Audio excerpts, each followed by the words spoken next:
Bonjour, je voulais absolument faire une vidéo où je vous parlerai un petit peu de la fin des temps, de ce concept de fin des temps, de fin de la vie humaine et de fin de l'humanité. Et je voulais le positionner un petit peu dans un aspect scientifique, ce que la science actuelle raconte sur ça, et également sur un aspect un petit peu science-fiction, c'est-à-dire les possibilités qui peuvent exister mais qui n'ont pas encore de preuves solides entre guillemets ou pas encore vraiment de discussion mais qui sont par exemple juste des suppositions. Et troisième élément, je voulais comparer ce que dit la science et un peu la science-fiction sur la fin des temps avec les religions en général.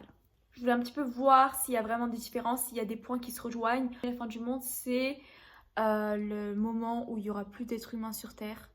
Scientifiquement et religieusement, des deux manières, c'est ce qui va finir par arriver. Et donc du coup, je voulais un peu discuter de ça avec vous. Je voulais voir comment est-ce que la fin du monde risque d'arriver. Tout d'abord, comme j'ai dit, je vais vous parler d'un aspect scientifique, donc ce que la science dit sur la fin du monde. Et ensuite, on verra d'autres aspects. Il y a plusieurs théories de comment la fin du monde risque de se produire.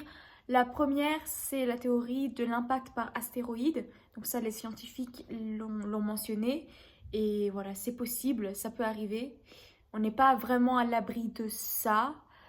À part le champ magnétique de la Terre et de Jupiter qui nous protège. Mais sinon, un astéroïde surtout s'il y a une forte gravitation, s'il est très imposant, il y a toujours ces risques-là. Un astéroïde vient s'écraser sur Terre et voilà, ça engendre la mort de l'espèce humaine, voire vivante.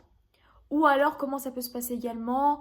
Les poussières peuvent bloquer les rayons du soleil d'arriver sur nos terres, ce qui fait que les températures vont chuter et que du coup, on ne pourra pas survivre. La deuxième théorie scientifique sur la fin du monde, ça va être le soleil. Le soleil qui va connaître une forte expansion et qui va se rapprocher de la Terre.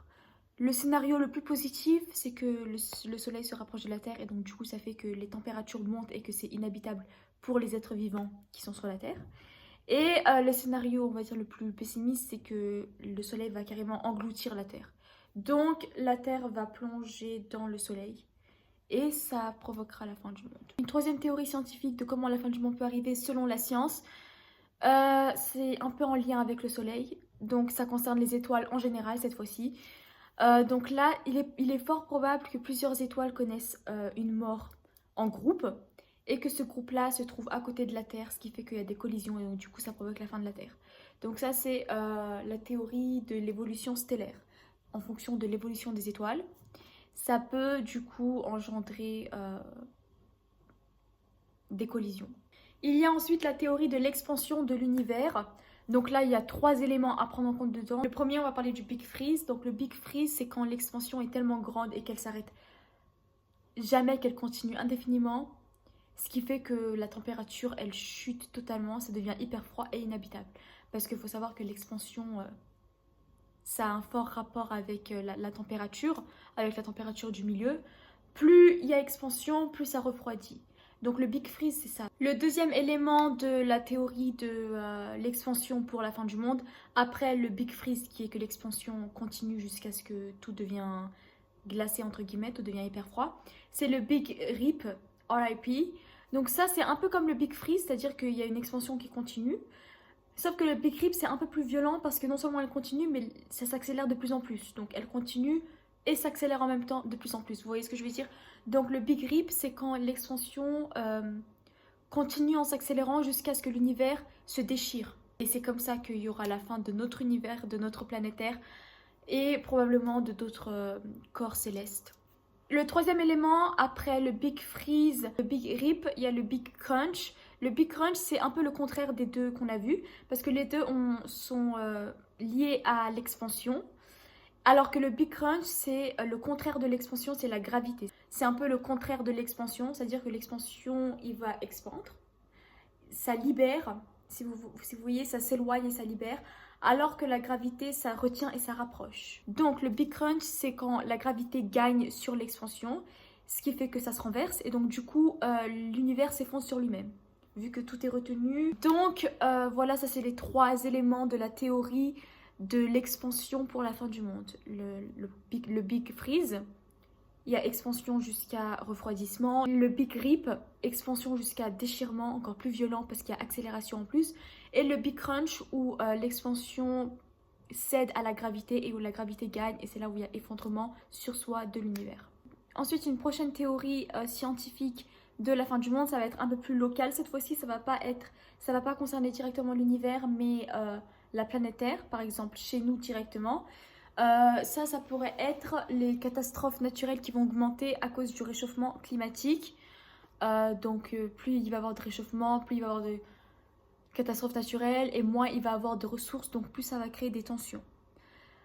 Et donc ça, sur le long terme, ça peut contribuer à complètement détruire la planète et dont l'espèce humaine. Ensuite, une théorie pour la fin du monde, ça va se trouver entre la science et la science-fiction.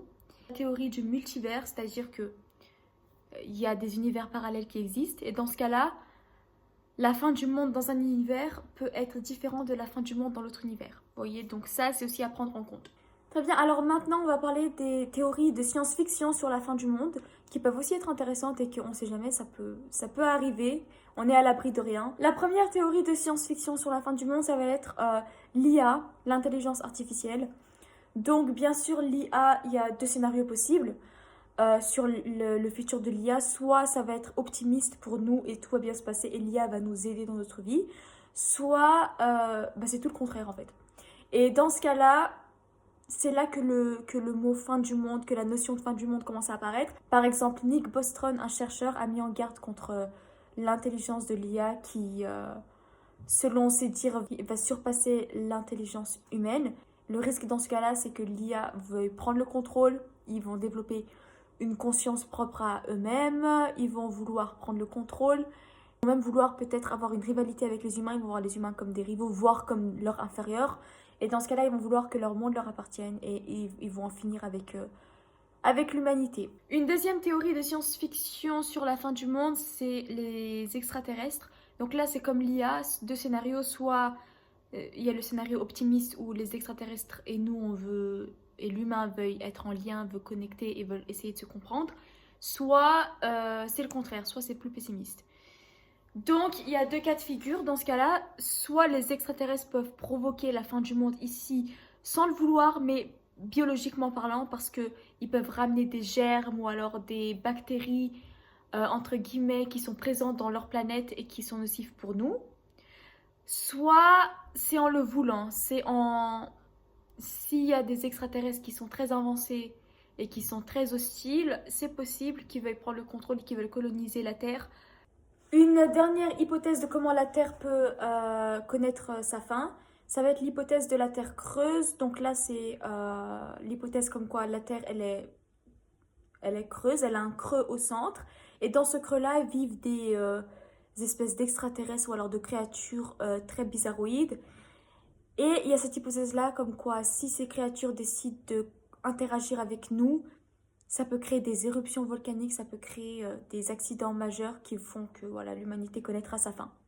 Après ça, c'est très très peu probable parce que ça a été prouvé que la Terre a un noyau et un support solide et qu'elle n'est pas creuse, mais il y a quand même des gens qui croient en ça. Donc je pense que c'était intéressant de le mentionner. Voilà, nous avons vu comment la science voyait la fin du monde, les théories scientifiques qui avaient solides sur la fin du monde, sur les vraies possibilités.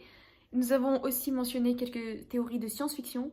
Maintenant, on va comparer les théories scientifiques solides avec la religion. Le premier point commun entre la science et la religion sur la fin du monde, c'est qu'il va obligatoirement se passer un truc qui va définir une nouvelle ère. Qui va automatiquement se passer quelque chose qui va tout changer radicalement. Dans la science, c'est scientifiquement vrai. Pour la fin du monde, il va se passer quelque chose, comme j'ai dit, soit un astéroïde qui frappe, soit le soleil, soit les changements climatiques. Bref, il va se passer quelque chose qui va provoquer cette fin du monde. Et dans la religion, c'est pareil, il va se passer quelque chose qui va provoquer cette fin du monde et va créer un nouveau changement.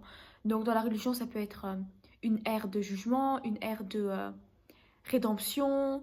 Voilà, ça dépend des religions, mais dans les deux cas, dans la science et dans la religion, il y a cette notion de changement radical. Maintenant, la différence entre les deux visions, ça va être principalement le but final. C'est-à-dire que pour la science, le but final de la fin du monde, on ne sait pas encore. Les scientifiques se basent sur des données observées. Et donc, ils ne peuvent pas vraiment savoir c'est quoi le but final que, par exemple, il y a une collision. Pour eux, il n'y a pas vraiment de but, ou alors le but, c'est juste qu'il n'y a pas la Terre sur l'univers, mais que l'univers continue à faire son bout de chemin, vous voyez? Par exemple, il y a la théorie de la mort thermique. C'est juste une étape de l'univers qui va poursuivre son chemin jusqu'à ce que tout devient très froid, l'univers devient très froid et que les étoiles, du coup, finissent également par s'éteindre, etc., etc. Et c'est là que la religion va différer parce que pour la religion, la fin du monde, ça a un but spirituel, ça a un but... c'est symbolique en fait, c'est juste... C'est pas la fin pour nous.